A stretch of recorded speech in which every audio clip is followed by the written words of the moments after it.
M A final paper first, Urdu prose non fiction. Non fiction کی ہم پہلی unit پڑھ رہے ہیں۔ اردو ادب میں غیر افسانوی نثر کا آغاز و ارتقاء، یہ ہم پہلے پڑھ چکے ہیں۔ اس کے بعد اردو میں غیر افسانوی نثر کا آغاز و ارتقاء دکن میں، اس کو بھی ہم پڑھ چکے ہیں۔ آج ہمارا ٹاپک ہے شمالی ہند میں غیر افسانوی نثر کا جائزہ۔ شمالی ہند میں غیر افسانوی نثر کا جائزہ لیتے وقت ہمیں یہ دھیان میں رکھنا ہے، خیال میں رکھنا ہے، قدیم اردو ادب کے تحقیق کاروں کا خیال تھا کہ شمالی ہندوستان میں فضلی کی کربل کتھا اردو نثر کی پہلی کتاب ہے جو 1732 عیسوی میں لکھی گئی تھی، مگر پروفیسر حامد حسن قادری نے اپنی تحقیق سے ایک رسالے کا پتہ لگایا ہے جو فضلی کی تصنیف سے تقریباً 425 سال پہلے کا ہے، جسے 1300 عیسوی میں خواجہ اشرف مینائی نے لکھا تھا۔ یہ رسالہ اخلاق و تصوف کے موضوعات پر تھا، مگر اس کی ادبی اہمیت نہیں ہے، صرف لسانی اہمیت ہے، جبکہ فضلی کی کربل کتھا تو ایک ادبی نثر کا بہترین نمونہ اور شمالی ہندوستان کا پہلا نمونہ قرار دیا ہے۔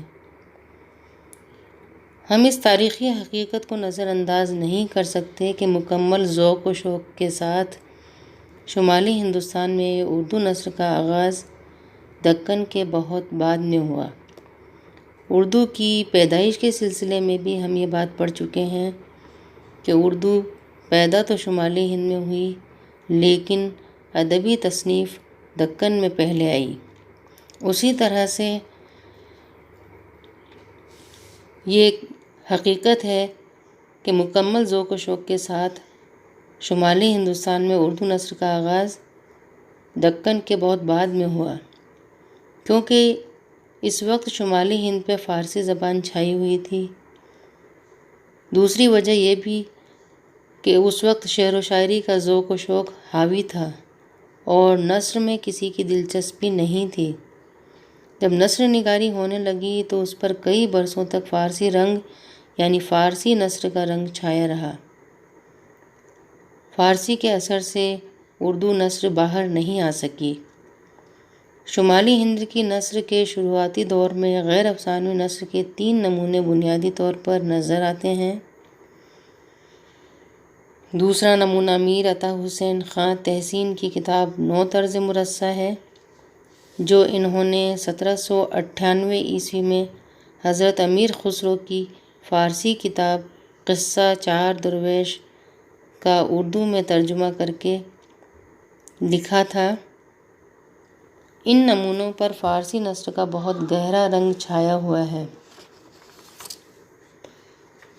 19ویں صدی کا نصف اول شمالی ہند میں اردو نثر کی ترقی اور فروغ کے سلسلے میں خاص اہمیت رکھتا ہے۔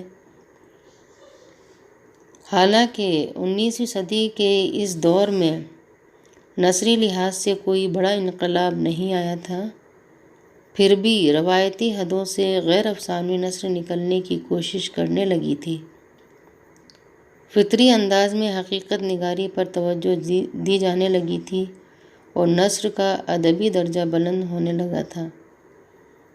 جب 1800 عیسوی میں ایسٹ انڈیا کمپنی نے کلکتہ میں فورٹ ولیم کالج قائم کیا تھا تو اس کی بدولت آسان اور عام فہم اردو نثر نگاری میں بہت توجہ دی گئی اور بڑی محنت کی گئی، جس سے شمالی ہند میں غیر افسانوی نثر کے لیے ماحول اور زیادہ سازگار ہو گیا۔ فورٹ ولیم کالج نے اردو نثر کی بےحد ادبی خدمات کی۔ شمالی ہندوستان میں غیر افسانوی نثر کی ترقی میں مذہبی شخصیات نے بھی قابل قدر خدمات انجام دی، خصوصاً شاہ ولی اللہ محدث اور ان کے خاندان کے دیگر افراد نے اسلامی لٹریچر اور اسلام مذہب کی تبلیغ کی خاطر اردو نثر کو اپنا وسیلہ بنایا۔ ان لوگوں کی بدولت اردو نثر میں بڑا اسلامی لٹریچر جمع ہو گیا تھا، جسے غیر افسانوی نثر کی ترقی کا ایک ثبوت مانا جا سکتا ہے۔ پادریوں نے بھی عیسائی مذہب کی تبلیغ کے لیے اردو نثر کو ذریعہ بناتے ہوئے عیسائی لٹریچر لکھا، جو یقیناً عوامی طور پر اردو نثر کی ترقی کا ایک ثبوت مانا جا سکتا ہے۔ پادریوں نے، عیسائی مذہب کی تبلیغ کرنے والوں نے غیر افسانوی نثر کی ترقی میں شاندار خدمات انجام دی۔ ایسٹ انڈیا کمپنی نے فارسی کو ہٹا کر اردو کو سرکاری زبان بنایا تو اردو نثر کی ترقی کے لیے ماحول بہت زیادہ سازگار ہو گیا تھا۔ اس دور میں انگریزی اثرات بھی اردو میں داخل ہو گئے تھے۔ لکھنؤ کے نواب آصف الدولہ اور ان کی والدہ نے اردو نثر کے لیے کئی کامیاب قدم اٹھائے اور کئی دوسرے قلم کاروں نے اردو کی غیر افسانوی نثر کو ترقی دینے کی بہترین کوشش کی۔ اس دور میں غالب کے خطوط نے آسان اور عام فہم نثر نگاری کا رواج عام کیا۔ اس کی شہرت و مقبولیت بڑھ گئی۔ 1857 عیسوی کی غدر کی ناکامی کے بعد جب سر سید احمد خان نے اپنی علی گڑھ تحریک جاری کی تو اس کی بدولت اردو نثر میں گہرا اور نہایت مفید انقلاب آیا۔ سر سید نے اپنے اخباروں، رسالوں اور کتابوں میں آسان اور فطری زبان میں انشائیے مضامین اور مقالات لکھے، جو غیر افسانوی نثر کا قیمتی خزانہ مانے جاتے ہیں۔